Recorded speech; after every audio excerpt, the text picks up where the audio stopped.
하나님의 말씀은 요나서 4장 5절에서 11절까지의 말씀입니다.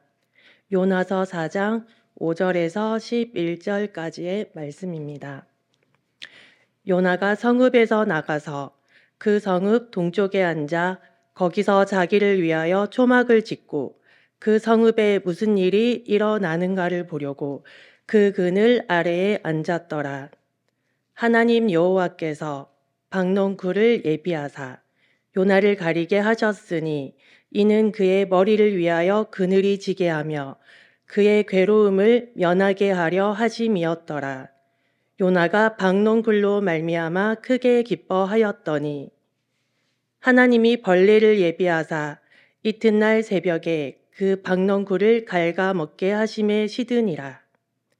해가 뜰 때에 하나님이 뜨거운 동풍을 예비하셨고 해는 요나의 머리에 쪼임에 요나가 혼미하여 스스로 죽기를 구하여 이르되 사는 것보다 죽는 것이 내게 나으니이다 하니라. 하나님이 요나에게 이르시되 내가 이 박농쿨로 말미암아 성내는 것이 어찌 옳으냐 하시니 그가 대답하되 내가 성내어 죽기까지 할지라도 옳으니이다 하니라. 여호와께서 이르시되 내가 수고도 아니하였고 재배도 아니하였고 하룻밤에 났다가 하룻밤에 말라버린 이 박농쿨을 아꼈거든. 하물며 이 성읍 니느웨이에는 좌우를 분변하지 못하는 자가 12만 여명이요 가축도 많이 있나니 내가 어찌 아끼지 아니하겠느냐 하시니라. 아멘.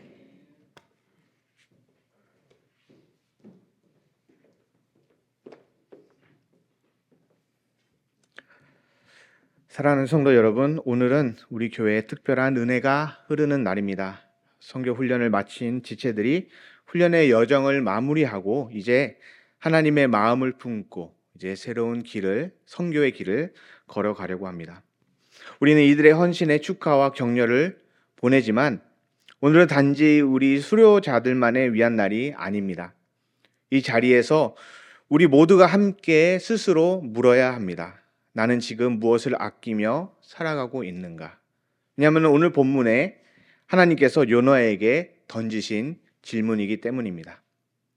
그러나 이 말씀은 단지 요나의 이야기가 아니라 하나님의 마음과 어긋나고 있는 우리 모두를 향한 질문입니다.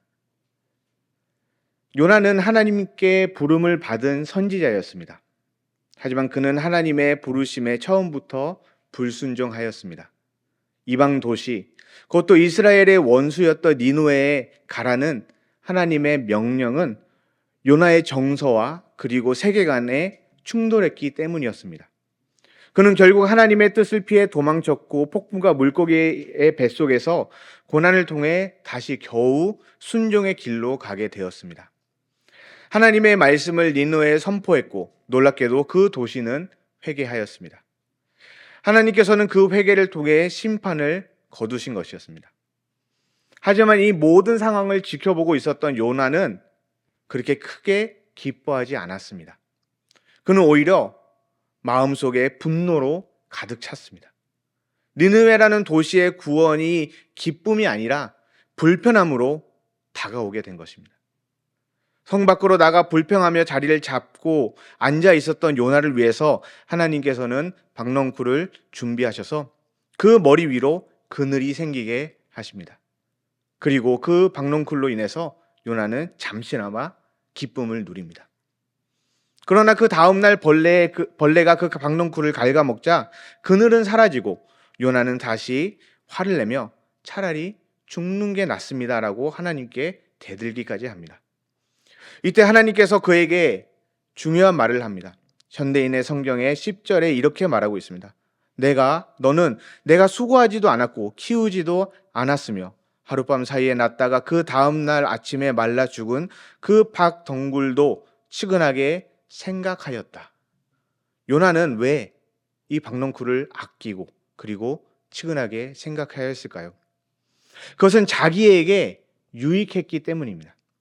그늘을 주었기 때문입니다. 자신의 불편을 덜어주었기 때문입니다. 자기의 기분과 상황을 만족시켜 주었기 때문에 그랬던 것입니다. 그런데 문제는 이것입니다. 하나님이 국률이 여기는 니느웨의 수많은 생명에 대해서는 요나는 전혀 관심이 없었습니다.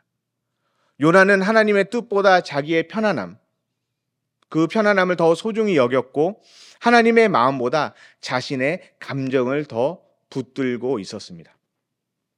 사랑하는 성도 여러분, 우리도 이와 다르지 않을 수 있습니다.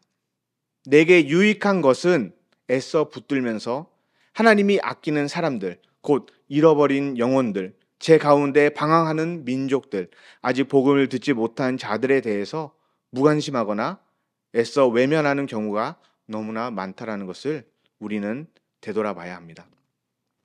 우리 안에도 요나가 기뻐했던 작은 박넝쿨과 같은 것들이 있을 수 있습니다. 내가 편안하게 느끼는 환경, 내 일상이 무너지지 않기를 바라는 마음들, 나와 내 가족, 그리고 내가 속한 공동체만이 우선시 되는 좁은 시야들이 말입니다. 이것들은 겉보기에 소중해 보일 수 있습니다. 하지만 하나님이 보시기에는 우리의 시선을 가로막는 그늘이 될 때가 너무나도 많습니다. 하나님은 그 모든 유익보다 제 가운데 있는 한 생명을 소중히 여기는 한 사람과 그리고 그 공동체를 원하십니다. 하나님은 요나에게 이어서 이렇게 말씀하십니다. 하물며 이 큰 성읍 니느웨에는 좌우를 분별하지 못하는 자가 12만여 명이요 가축도 많이 있나니 내가 어찌 아끼지 아니하겠느냐 하시니라. 하나님의 마음은 분명했습니다. 죄악보다 생명을 먼저 보셨습니다. 심판보다 회개의 가능성을 먼저 보신 겁니다. 니느웨는 죄인들이었지만 하나님의 형상으로 창조된 하나님의 소중한 피조물들이었습니다. 하나님은 그들을 아끼셨고 그들이 무너졌기 때문이 아니라 그들이 되돌아올 수 있기 때문에 그들에게 기회를 주신 것입니다. 사랑하는 성도 여러분, 이것이 바로 하나님의 선교의 시작점입니다. 지식이 아니라 국률에서, 판단이 아니라 사랑에서, 거리낌이 아니라 눈물에서 시작되는 것입니다. 하나님은 요나에게 질문합니다. 내가 아끼는 그 니느웨를 너는 왜 미워하느냐? 내가 국률이 여기는 자들을 너는 왜 외면하느냐?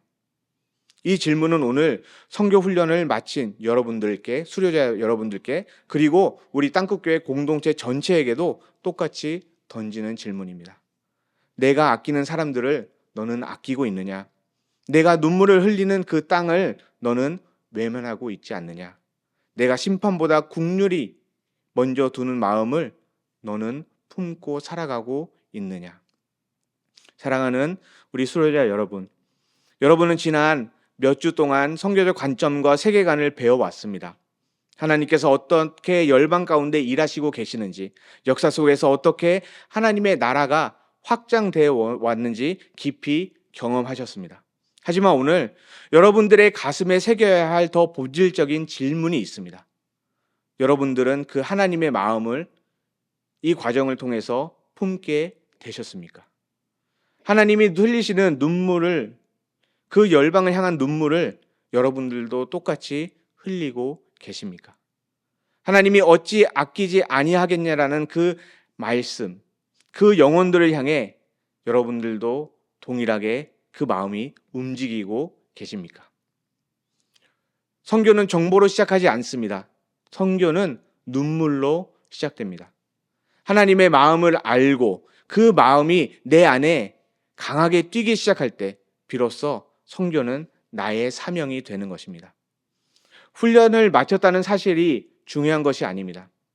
훈련을 통해서 내 안에 어떤 마음이 자리 잡고 있는지가 중요합니다. 지금 여러분 안에는 지식보다 더 크신 하나님의 마음, 곧 하나님의 긍휼이 자리하고 있습니까? 이제서부터는 단순히 선교를 알아가는 여정이 아니라 하나님의 시선으로 세상을 다시 바라보는 삶이 시작되어야 합니다. 그 시선은 편안한 곳에 머물지 않고 상처받은 땅, 하나님의 국률이 향하는 그 땅을 바라보고 그리고 똑같은 마음으로 울며 그리고 똑같은 마음으로 국률이 여기는 시선입니다. 그 시선은 내가 이해할 수 없는 사람조차도 하나님이 아끼신다면 나도 아껴야 한다는 그 마음입니다. 이 훈련을 통해서 얻은 가장 귀한 결론이 있다면 이것은 이 한마디일 것입니다. 하나님, 이제는 제 마음도 아프기 시작했습니다. 주님이 아끼시는 니느웨를 저도 이제 아끼기 시작하겠습니다. 하나님은 요나서를 대담이 아니라 질문으로 끝내십니다. 내가 어찌 아끼지 아니하겠느냐. 이 질문은 지금도 살아서 우리에게 끊임없이 다가오고 있습니다. 내가 아끼고 있는 것이 무엇인지, 나는 하나님의 마음을 닮아가고 있는지, 하나님의 국률이 여기시는 그들을 나도 품을 수 있을지. 오늘 이 수료식이 하나의 과정을 마친 것이 아니라 하나님의 마음으로 시작되는 고백의 삶이 되기를 간절히 소망합니다. 오늘 여러분의 훈련의 끝이 아니라 하나님의 마음을 품는 선교적 삶의 첫 걸음이 되기를 간절히 소망합니다. 기도하겠습니다. 사랑의 하나님, 오늘 우리에게 말씀하신 하나님의 말씀 앞에 겸손히 머리를 숙입니다. 우리는 때로 요나처럼 하나님의 뜻을 알고도 외면하고 하나님의 국률을 전하기보다는 나의 감정과 편안함을 더 중요하게 여겨왔음을 고백합니다. 우리가 수고하지 않고도 만들어지지 않는 작은 것들을 붙들며 살았던 우리의 좁은 마음을 불쌍히 여겨주시고 이제는 주님이 아끼시는 것을 우리도 아끼는 사람이 되게 하여 주시옵소서. 열방을 향한 주님의 국률, 잃어버린 한 생명을 향한 주님의 안타까움이 이제는 우리 가슴 속에서도 느껴지게 하시고 지식과 정보에 그치지 않고 그 마음을 품고 살아가는 하나님의 제자들이 되게 하여 주시옵소서. 이 모든 말씀 우리 주 예수 그리스도 이름으로 기도드립니다. 아멘.